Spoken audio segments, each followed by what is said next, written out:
परिवर्तन को याद रखने के लिए आपको यहाँ एक बात ध्यान में करनी पड़ेगी कि मैं ये जो सारणी बढ़ा रहा हूँ, इस सारणी को भी हमें याद करना है साथ ही साथ में। ये सारणी हमारे दिमाग में रहनी चाहिए।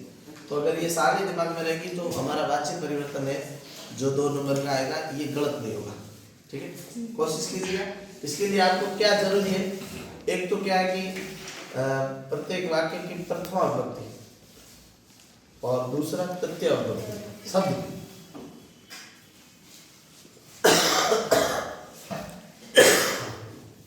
किसी भी शब्द की आपको प्रथमा और तृतीय विभक्ति ये आनी चाहिए। यानी प्रथमा द्वितीय तृतीय विभक्ति का अगर आपको नॉलेज होगा तो आप ये गलत नहीं करेंगे। मैं यहाँ यही बात लिख रहा हूँ। ठीक है, आपको ध्यान रखना कि कर्तृवाच्य में जो कर्ता होता है वो कौन सी विभक्ति में होता है? प्रथमा विभक्ति में। कौन सी विभक्ति में होता है? प्रथमा विभक्ति में हमेशा। अब वो प्रथमा विभक्ति का एक वचन भी हो सकता है, द्विवचन भी हो सकता है और बहुवचन भी हो सकता है।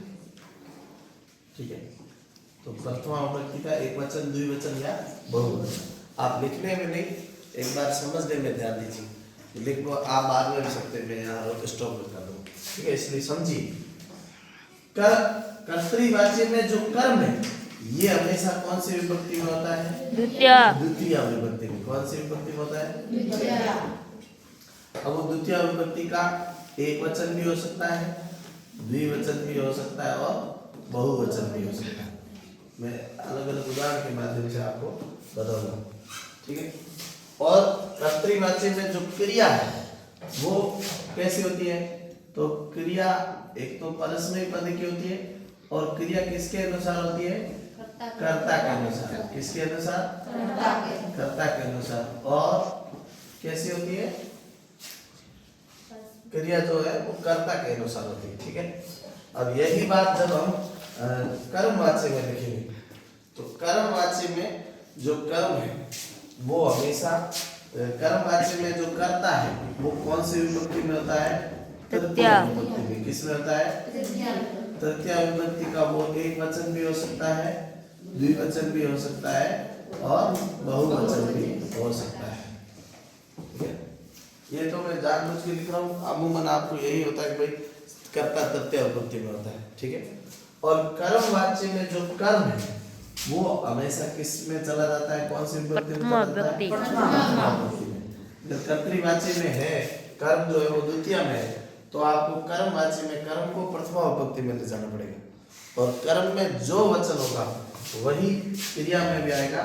इसलिए क्रिया जो है वो कर्मवाच्य में किसके अनुसार हो जाती है? कर्म के अनुसार। किसके अनुसार हो जाती है? कर्म के अनुसार। और क्रिया कर्म के अनुसार होती है, इसीलिए ही इसका नाम कौन सा वाच्य है? कर्मवाच्य। भाववाच्य में जो कर्ता है वो तृतीय विभक्ति में होता है। ठीक है, भाववाच्य में कर्ता जो है वो कौन सी विभक्ति में होता है? तृतीय विभक्ति में। वो तृतीय विभक्ति का एक वचन ही अमूमन होता है। ठीक है, या एक द्वि बहुवचन कोई भी कह दो, एक द्वि बहुवचन तीनों में हो सकता है। लेकिन आपको ध्यान क्या रखना है कि भाववाच्य में कर्म है वो नहीं होता है। कर्म है वो नहीं होता है। ठीक है, और क्रिया जो है वो हमेशा एक वचन की आती है। किसकी आती है? एक वचन की। जो एक वचन की क्रिया आती है, ठीक है, कर्म के अनुसार होती है। और एक वचन की क्रिया जो होती है यहाँ कर्म, इसमें कर्मवाच्य में एक बात और इसमें आपको याद रखनी है कि क्रिया कर्म के अनुसार तो होगी लेकिन वो आत्मनेपदी की होगी। किसकी होगी? आत्मनेपदी की क्रिया को बनाने के लिए, किसी भी क्रिया को आत्मनेपदी की बनाने के लिए क्या करना पड़ेगा? उसमें यह जोड़ना पड़ेगा। क्या जोड़ना पड़ेगा? यह जोड़ना पड़ेगा। ठीक है, और ये ध्यान रखना कि प्लस यह, इसलिए मैंने ये लिख दिया कि भाई आत्मनेपदी में आत्मनेपदी क्रिया होगी प्लस यह होगा। और ऐसा कैसा? एक वचन की क्रिया होगी। ठीक है, अब क्रिया इसमें कर्म है, कर्ता के अनुसार क्रिया होगी नहीं, और यहाँ एक वचन की होगी। और ये क्रिया भी क्या है, वह कैसी होगी? आत्मनेपदी की। और यह जुड़े हुए हैं, कैसा, तो प्लस यह, तो ये सारणी है, ये हमारे को वाच्य परिवर्तन में, जैसे ही आपको ध्यान रखना। अभी एग्जाम में प्रश्न कैसे आएगा, एग्जाम में प्रश्न ये आ सकता है कि कोई भी आपको कर्तृवाच्य दिया हुआ, उसको आपको कह दे कि कर्मवाच्य में बदलो, इसमें बदलो, तो आप कर्तरी से कर्मवाच्य में बदलने के लिए ये बात ध्यान में रखें, ठीक है। अभी मैं इसको एज इट इज रहने देता हूँ और आगे आपको जो किताब के जो उदाहरण है उसकी तरफ लेकर के चलता हूँ, ठीक है।